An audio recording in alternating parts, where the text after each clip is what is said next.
مدارج السالکین، حالا شما که گفتید جلد اول صفحه 193. خب اگه خلیفه سوم میگه که انس ابن مالک، ایشون روایت نقل میکنه، میگه بر عثمان ابن عفان خلیفه سوم من وارد شدم.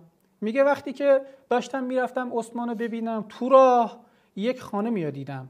خب یک دقتی هم کردم این خانم چقدر زیباست، چشماش اینجوریه، قیافش اینجوریه، فلانجاش اینجوریه. آره دیگه انس خودش داره دیگه تصریح میکنه که چشچرونی کردم و یه خوب درست حسابی این خانم من برانداز کردم و زیبایی و محاسنش من دیدم. میگه وارد بر عثمان که شدم، خب آیا عثمان دیده بود که این آقا داره زن مردم رو ورانداز میکنه؟ انس ندیده بودش که.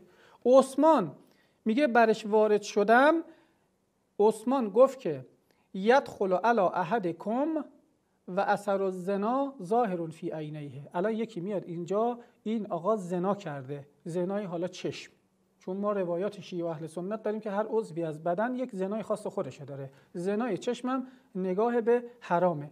میگه که بهش گفتم که آیا بعد از رسول خدا صلی الله علیه و آله و سلم به تو وحی میشه عثمان؟ میگه نه، وحی به من نمیشه، ولی حالا ادعای خودشه، تبصرتون و برهانون و فراستون صادقه، یه الهام الهیه که خدا تو قلب من میریزه.